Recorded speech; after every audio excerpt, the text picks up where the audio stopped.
Buenas noches, mi nombre es José Francisco Cárdenas Lira, soy estudiante de la licenciatura en Derecho en la Universidad Virtual del Estado de Guanajuato, con número de matrícula 20.335. Estoy cursando actualmente el módulo denominado Control de Convencionalidad y estoy presentando el reto 4, ¿te atreves a realizar control de convencionalidad? Con fecha de 22 de enero de 2023. Sin más preámbulos, empezaremos por presentar el caso a analizar mediante la aplicación del control de convencionalidad.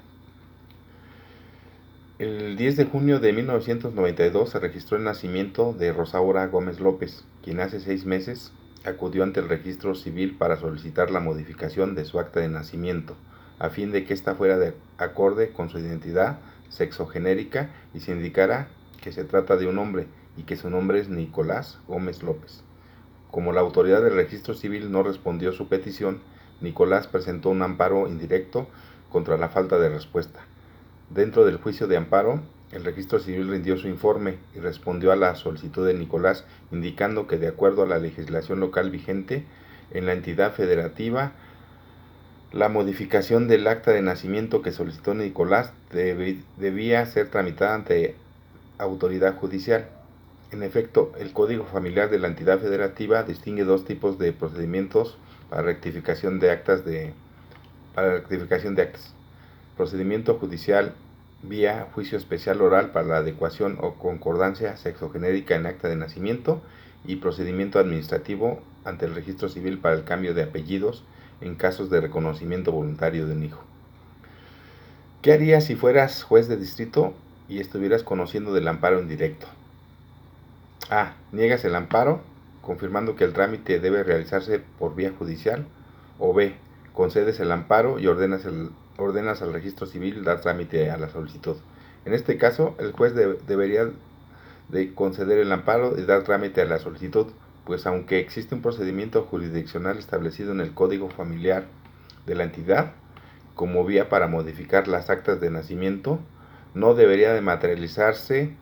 mediante un juicio civil, donde el juez tiene la potestad de resolver a favor o en contra de la petición, ya que este es un derecho humano reconocido en la Constitución Política de los Estados Unidos Mexicanos y los tratados internacionales firmados y ratificados por México,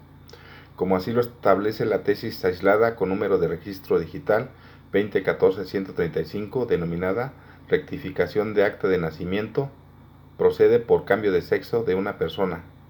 Interpretación conforme del artículo 132 del Código Civil para el Estado de Baja California, emitida por la Suprema Corte de Justicia de la Nación,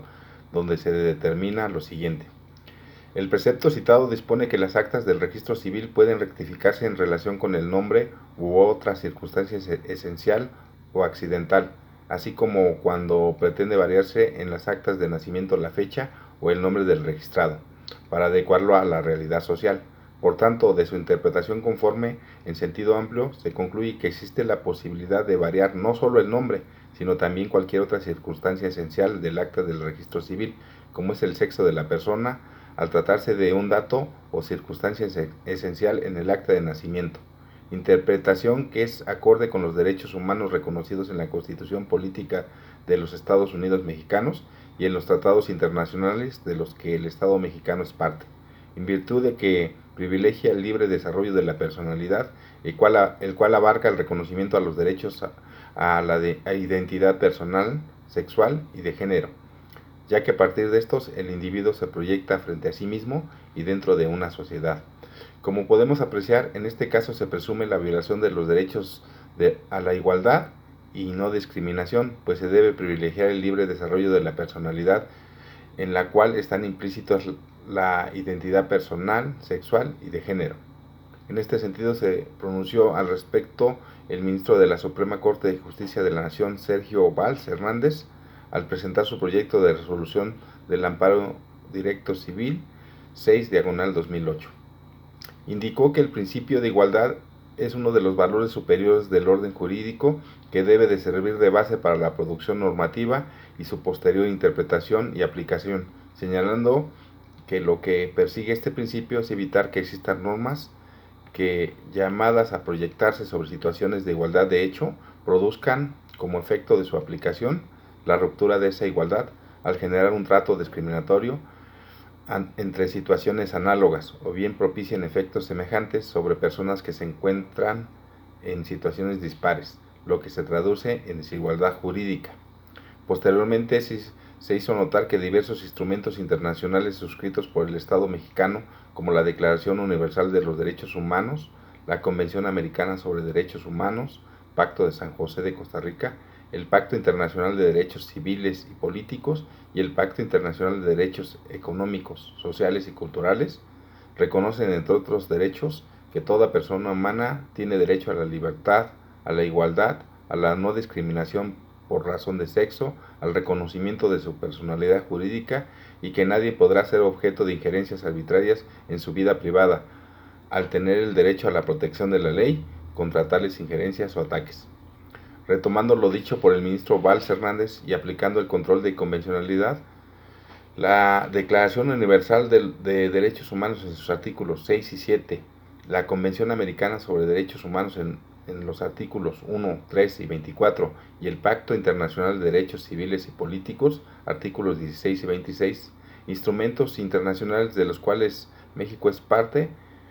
establecen la protección de los derechos de igualdad y no discriminación.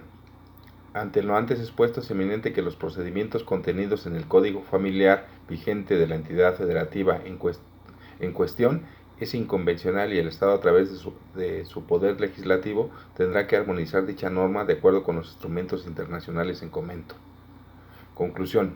La aplicación del control de convencionalidad nos permite ampliar derechos humanos en beneficio de las personas. En este caso que analizamos, pudimos observar que es muy importante que los operadores jurídicos de los estados apliquen el control de convencionalidad ex oficio al momento de emitir una sentencia o resolución para con esto proteger de mejor manera los derechos humanos de las partes en un litigio. Por mi parte es todo. Gracias.